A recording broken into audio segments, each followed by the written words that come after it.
So you guys haven't heard yet, which at this point it's almost impossible seeing how much it got picked up.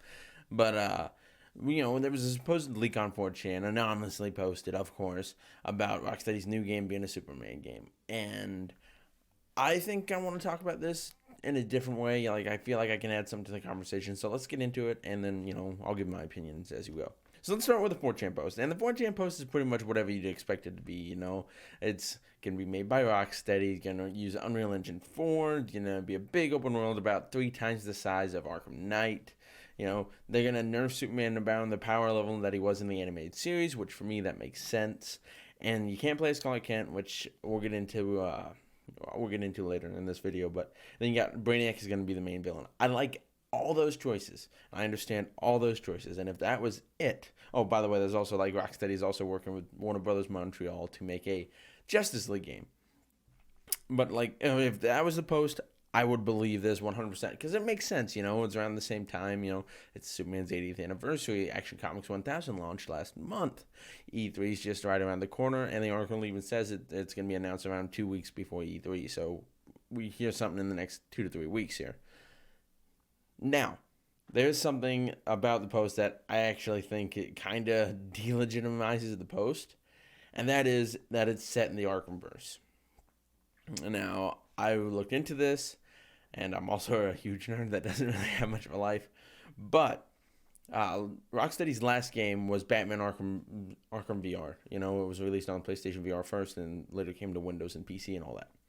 Well, the producer of the game, Dax Ginn, I'm going to totally mispronounce his name here. He did an interview talking about it, and he said in the interview it was only 60 people of the 130 people of Rocksteady at the time who actually worked on this game.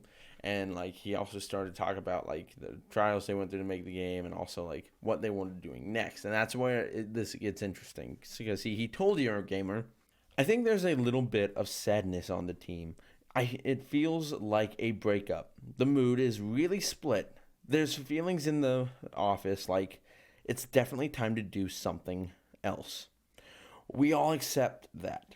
But we all know Batman so well. We feel comfortable in the Arkhamverse. We're definitely letting go of the comfort blanket and putting ourselves in the position where whatever we do next is going to feel very different. There's always an anxiety associated with change, and that's where we want to be. We want to feel uncomfortable because we want to make awesome stuff. And if that's not enough to convince you that they don't want to go into the Arkhamverse anymore, Kim Conroy actually said as much in a clip I'll play here for you guys at the 2017 Wizard World Comic-Con in Nashville. He said this. After doing any more Arkham games or any kind of expansion on those? I can't believe that they're not going to do another one, but they're not. Really not? Isn't that amazing? That is amazing.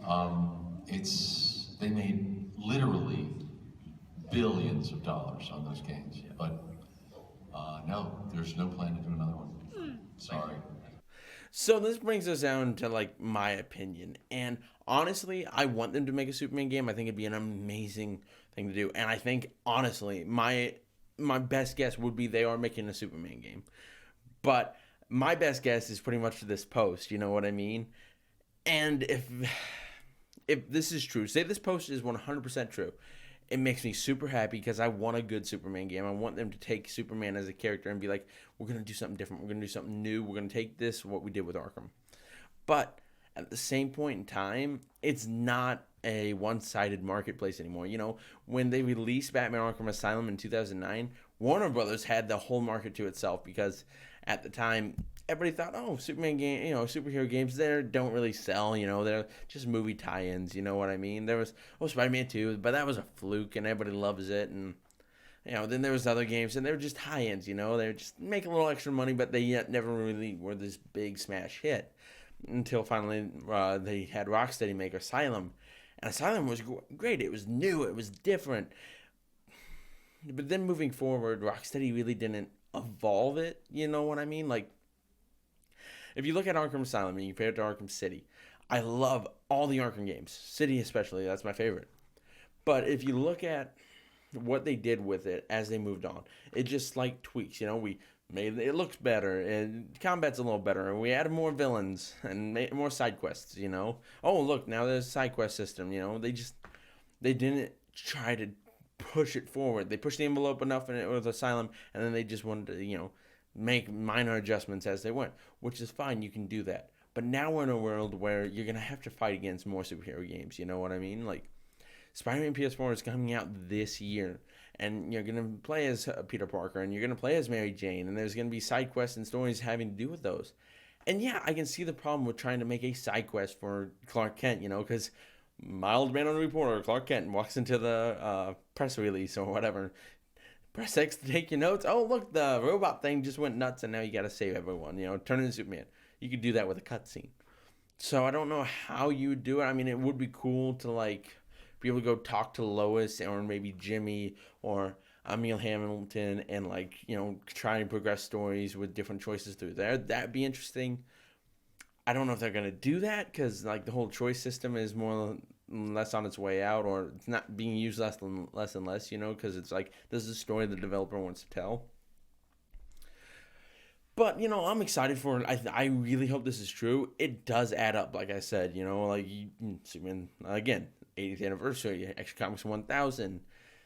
It would make sense that one of us would do this. Not to mention, one of us kind of owns a stake in Rocksteady, a majority stake. So why wouldn't you just be like, no, you're making superhero games for us now, and that's all you're going to make.